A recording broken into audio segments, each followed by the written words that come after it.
Bonjour tout le monde. Alors aujourd'hui, j'ai préféré pas commencer par mon visage, j'ai commencé par mon chien. La plus jeune des deux, H. Le deuxième, un peu plus vieux, il est encore en train de se reposer, il n'a pas envie de venir. J'aurais des gâteaux dans la main, ça marcherait mieux. Alors aujourd'hui, je voulais revenir vers vous. Déjà pour faire un petit retour en arrière sur la vidéo de la dernière fois, où je me suis trompé. En fait, j'ai annoncé les mauvais chiffres. Je vous disais la dernière fois, on parlait des sources de protéines animales et on parlait des sources de qualité. Donc on parlait de la viande fraîche et de la viande déshydratée. Et je vous disais de faire attention à la viande fraîche parce que, mis à part le fait que ça sonne bien à l'oreille, euh, il faut savoir que la liste des ingrédients est toujours mentionnée avant cuisson. Le souci du coup, c'est que cette fameuse viande fraîche va perdre 70% d'eau et 4 fois sa valeur nutritive à la cuisson. Donc pour avoir son équivalence en viande déshydratée, il faut diviser par 4. Donc par exemple, 40% de saumon frais équivaut à 10% de saumon déshydraté. Voilà. Euh, voilà, alors ça c'est vraiment une attention particulière à avoir et à pas louper. Pas grave si c'est de la viande fraîche, mais vraiment pas oublier de faire ce petit calcul, pas oublier que la liste des ingrédients est toujours mentionnée avant la cuisson et qu'à la cuisson, cette fameuse viande fraîche va réduire et va perdre sa valeur nutritive. Pour avoir la correspondance en viande déshydratée, il faut diviser le chiffre que vous avez sur votre composition par 4. Voilà, ça c'est ultra important de le faire. D'ailleurs, je vais vous montrer là sur une petite composition qu'on m'a envoyée à analyser, quelqu'un de la métropole. Moi, je suis pas en métropole, donc c'est pas une composition qui existe dans mon département, là où je suis. Par contre, elle m'a semblé intéressante parce que justement, on commence par cette fameuse, comme vous pouvez voir, on peut constater le saumon en premier ingrédient, saumon frais, 40%. Alors qu'il soit marqué frais ou qu'il soit pas marqué, de toute manière, c'est pareil. Quand il n'est pas marqué frais, c'est qu'il est frais. Donc là, on voit qu'il y a 40% de saumon frais. Et c'est la seule source de protéines animales de cette composition. C'est pas une bonne nouvelle parce qu'on pourrait croire que c'est assez conséquent, 40%. Mais en fait, c'est une petite arnaque marketing en soi, puisque en fait, cette viande fraîche va réduire et les 40% sont à diviser par 4 pour obtenir son équivalence en viande déshydratée, ce qui fait 10% de viande déshydratée, ce qui est, euh, mais alors carrément pas assez dans une alimentation pour un carnivore.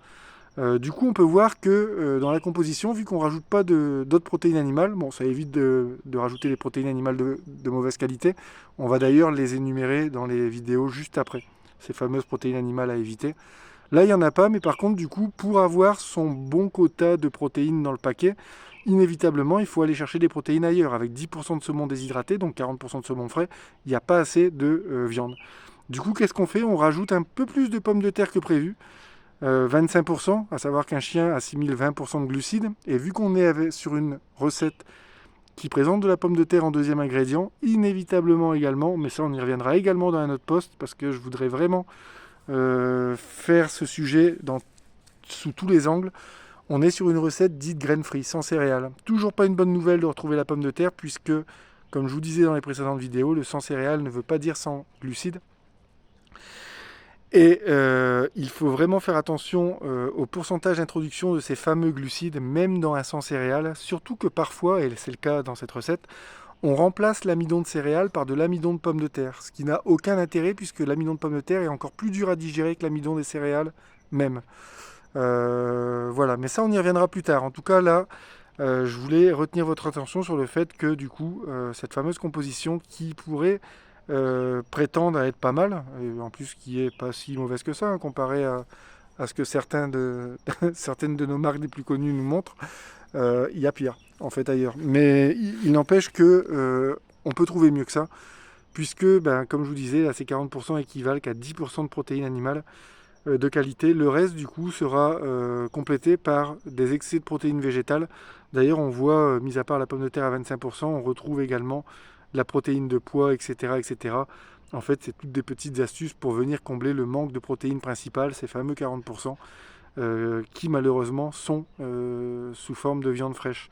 Donc, dans les précédentes vidéos, là, juste pour faire un petit récap, on a vu que pour choisir bien sa composition, il y avait 4 choses à prendre en compte. La première, c'était qu'il n'y ait pas de céréales en premier ingrédient. La deuxième, c'était qu'il n'y ait pas de doublon dans les glucides. Par exemple, maïs, farine de maïs. Quand il y a un doublon dans les glucides, en fait, on dédouble la molécule. Donc, par exemple, le maïs, ou alors le blé, vous pouvez trouver blé, et plus loin, gluten de blé, ou farine de blé, gluten de blé. Quand c'est divisé en deux, la même molécule, ça veut dire qu'on l'a divisée en deux pour qu'elle se lise dans la composition, pour plus qu'elle apparaisse en ingrédient principal. Le fait de la diviser, ça va la lisser dans la compo. Parce que ça fait tâche de voir apparaître un glucide en premier ingrédient d'une alimentation pour un carnivore. Donc, pas de céréales en premier ingrédient, pas de doublon dans les glucides, pas d'hydrolysa ou protéines hydrolysées animales quand elles ne sont pas identifiées, on va revenir dessus aux prochaines vidéos, et pas de sous-produits d'animaux. Voilà, ça c'est 4 attentions particulières qu'il faut y avoir. Et gardez en tête cette fameuse histoire de la viande fraîche qu'on vient de passer en revue là avec la petite compo, parce que parfois on croit commencer avec quelque chose de conséquent, ces fameux 40% de saumon frais, et finalement on se rend compte que on a commencé par un chiffre qui n'avait pas sa place là, dans cet état-là en tout cas. Du coup on a gonflé le chiffre de départ pour commencer par de la viande, mais en fait quand on le remet à son ratio normal, cette viande fraîche là, 40%, quand on la remet du coup, quand on la divise par 4 et qu'on la remet à 10%, on se rend compte qu'on commence avec très très peu de protéines animales. Le problème, c'est que le deuxième ingrédient, du coup, il ne faut pas qu'il soit en dessous de 10%, ça serait bien. S'il était déshydraté, ce saumon, le deuxième ingrédient, donc les céréales ou les glucides en tout cas, devraient être en dessous de 10%. Là, en commençant une composition avec de la viande fraîche, ça permet de mettre la barre haute dès le début avec un chiffre qui est 4 fois la valeur indiquée. Et ça permet du coup de mettre des céréales à gogo dans les autres ingrédients qui vont suivre.